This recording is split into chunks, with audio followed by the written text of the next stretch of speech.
നമസ്കാരം കൂട്ടുകാരെ. 10ാം ക്ലാസ്സിലെ മാത്സിന്റെ ചാപ്റ്റർ 3 സമാന്തര ശ്രേണിയും ബീജഗണിതവും എന്ന പാഠഭാഗത്തിലെ പേജ് 63 മൂന്നാം ചോദ്യമാണ് ഇപ്പോൾ നമ്മൾ പറയുന്നത്. ചോദ്യം നോക്കാം. ആദ്യ പദം 1/3 പൊതുവ്യത്യാസം 1/6 ആയ സമാന്തര ശ്രേണിയിൽ എല്ലാ എണ്ണൽ സംഖ്യകളും ഉണ്ട് എന്ന് തെളിയിക്കുക. ഇത് നമുക്ക് സിമ്പിളായിട്ട് പെട്ടെന്ന് ചെയ്യാം. അപ്പോൾ തന്നിരിക്കുന്ന കാര്യങ്ങൾ എഴുതൂ. ആദ്യ പദം f സമം 1/3, പൊതുവ്യത്യാസം d 1/6. ഇനി സമാന്തര ശ്രേണിയുടെ ബീജഗണിത രൂപം xn സമം dn plus f minus d. d നമുക്ക് 1/6 എന്നറിയാം. f മൈനസ് d കണ്ടുപിടിക്കാം. f മൈനസ് d എന്തായിരിക്കും? 1/3 മൈനസ് 1/6.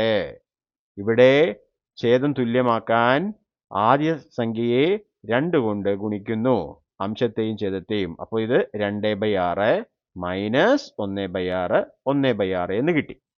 അപ്പോൾ xn എന്തായിരിക്കും?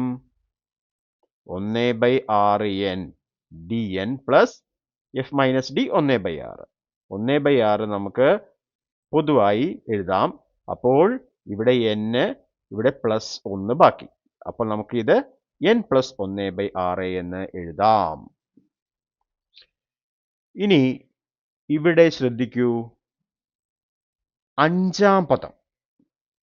അപ്പോൾ ഇവിടെ 5 പ്ലസ് 1/6 ആയിരിക്കുമല്ലോ, അത് 1 ആണ്. x11 നോക്കൂ, 11 പ്ലസ് 1 12/6 2 എന്ന് കിട്ടും. ഓക്കെ, അതായത് നമ്മൾ എക്സിന്, എക്സ് അല്ല എന്നിന് 5, 11, 17, 23, ഇനി 6 കൂട്ടുക. ഓരോന്നിൻ്റെയും കൂടെ 6 കൂട്ടുക. അപ്പോൾ 29, 35 അങ്ങനെ ആയാൽ, അങ്ങനെ കൊടുത്താൽ നമുക്ക് എക്സ് 5 ഇപ്പോൾ നമ്മൾ കണ്ട് മനസ്സിലാക്കി 1 ആണെന്ന്. x11 2 എന്ന് കിട്ടി.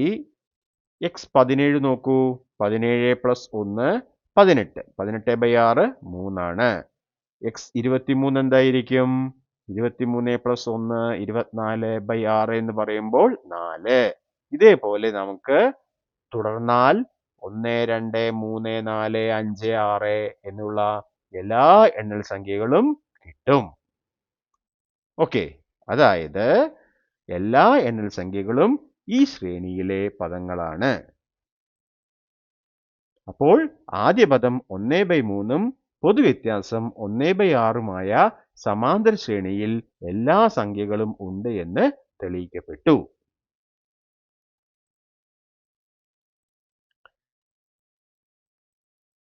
അപ്പോൾ കൂട്ടുകാരെ, ഇനി 4ാമത്തെ ചോദ്യം നമുക്ക് അടുത്ത വീഡിയോയിൽ ചെയ്യാം.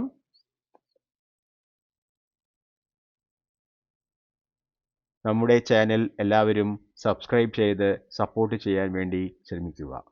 ഓക്കെ, അപ്പോൾ വീഡിയോ കണ്ട എല്ലാവർക്കും നന്ദി. അടുത്ത വീഡിയോ വരെ എല്ലാവർക്കും ബൈ.